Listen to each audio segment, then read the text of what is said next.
Welcome to the USS Pentagonal. In the Middle East, swords are drawn between Israel and Iran to the ultimate length. The Israeli military launched a dramatic retaliatory strike against Iran, Syria, and Iraq, in response to Iran's launch of 300 drones and ballistic missiles into Israeli territory. Israel launched airstrikes on Iranian cities such as Isfahan and Tabriz, Iraqi cities such as Baghdad, Mosul, and Erbil, and southern Syrian towns such as Suwaida and Daraa, according to reports released early Friday morning. Israel carried out these strikes. Nonetheless, in addition to these details, the most remarkable component of the attack was the presence of Russian defensive systems in the regions that Israel had targeted. However, material damage was produced in the settlements that were the focus of the attacks. Isfahan, Iran, was the first location where Russian defense systems failed to fully repel Israeli attacks. According to open-source researchers who examined satellite photographs, Isfahan was home to a military airbase that housed S-300 anti-aircraft batteries, a potent air defense system produced by Russia. The airbase was equipped with F-14 fighter jets. The area near Isfahan, secured by the S-300 air defense systems, served as a base for the Iranian Army's F-14 Tomcat fighter jet squadron, stationed at the 8th Shakari camp. The Israeli strike was the first to hit this Iranian military base protected by the S-300. It is known that these drone strikes were not completely intercepted by the Russian-made air defense systems and missiles deployed at the Iranian military base in Isfahan, causing material damage to the military base area. New satellite imagery shows evidence of damage to the Iranian S-300 PMU-2 strategic surface-to-air missile battery in Isfahan after the Israeli attack. A damaged 92 N6E target engagement radar could be seen in the images, still on the radar stand. From a military capability perspective, the incident reveals Iran's critical weaknesses in air defense, particularly against the advanced weapon systems and tactics used by the Israeli military. The effectiveness of the Israeli operation, evident from satellite imagery showing the damage to the S-300 systems, highlights the advanced capabilities of Israeli intelligence and unmanned aerial systems to penetrate and neutralize high-value targets. This not only demonstrates Iran's vulnerabilities, but also Israel's ability to conduct precision military operations deep inside enemy territory. For Israel, the successful bypass of the S-300 systems serves as a proof of concept of Israel's ability to overcome advanced air defense shields that could be encountered in potential wider regional conflicts. Knowing that these defenses may not be foolproof against Israeli tactics, this could have deterrent effects on adversaries with similar systems. But there are also implications for Iran. The breach of Iranian air defenses by Israeli forces is an important geopolitical event that highlights weaknesses in Iran's military infrastructure. This could alter regional power dynamics where Iran's perceived defensive robustness is compromised, potentially damaging the relations of regional neighbors and global powers with Tehran. It could also alter relations between Iran and Russia, given the ineffectiveness of Russian-provided air defense systems against Israeli attacks. This could push Iran to accelerate the development of its own indigenous defense technology or seek advanced technologies from other partners to strengthen its air defense capabilities. However, it is doubtful that Iran has the time for military development at the moment. Therefore, Russian-made air defense systems at Iranian air bases are seen as a forced choice. The inadequacy of Russian defense systems will determine Iran's fate.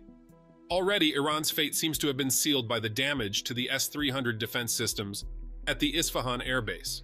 But other new details emerging from this airbase suggest that things have gotten much worse for Iran. Local sources reported that Israeli drones also damaged the runways at the Iranian military base. Iranian officials claimed that there were no F-14 fighter jets in the hangars at the airbase at the time of the attacks. International media sources have claimed that the airbase is the same military site from which Iran has launched more than 300 drone and ballistic missile attacks on Israel. The attack signaled to Iran that the Mossad could strike Iran's most strategic military and nuclear facilities, where it was secretly carrying out its attack plans, without openly using the Israeli army or aircraft. In other words, Israel has proved that it can target any area in Iran, despite Russian defenses. One of the attacks that proved this was in the Iranian city of Tabriz. It was among the latest reports that the military bases of the Iranian army in Tabriz were also damaged. Iranian officials announced that quadrocopter drones were seen in the airspace in Tabriz. It is claimed that Russian defense missiles are also present in this settlement. In addition to Iranian territory, Israeli airstrikes in Iraq and Syria have also reportedly penetrated the Russian-made S-300 air defense systems in these areas. On Friday morning, local Syrian media sources reported that Israeli airstrikes targeted Syrian army positions in Suwaida and Dara governorates in southern Syria. According to local news sources, the airstrikes destroyed radar sites belonging to the Syrian army between Karda and Izra in the southern Syrian province of Dara.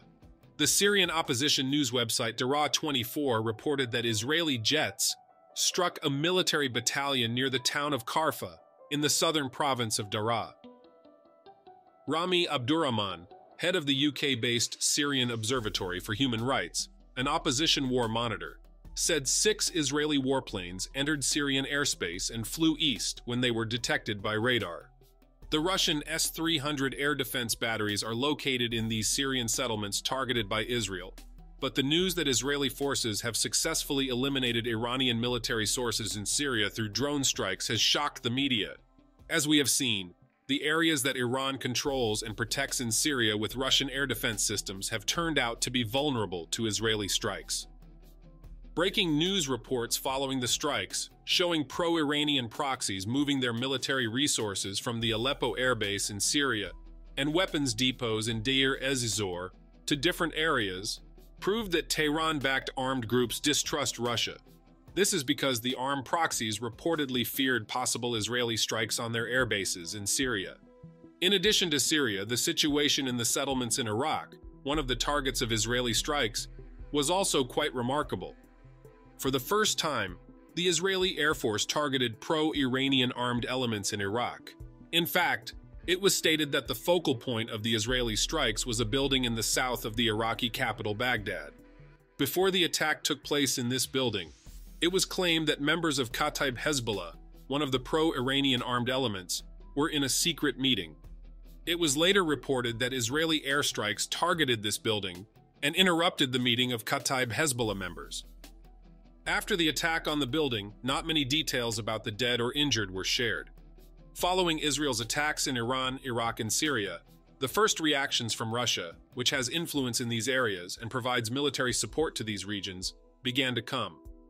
Russia's Foreign Minister Sergei Lavrov said on Friday that Russia had made it clear to Israel that Iran does not want to escalate tensions, following reports that Israel was launching retaliatory strikes against its arch-rival. Sergei Lavrov emphasized that there were telephone conversations between the leaders and representatives of Russia, Israel, and Iran, in which Moscow's position was made clear. Following these statements, the focus turned to Russian President Vladimir Putin.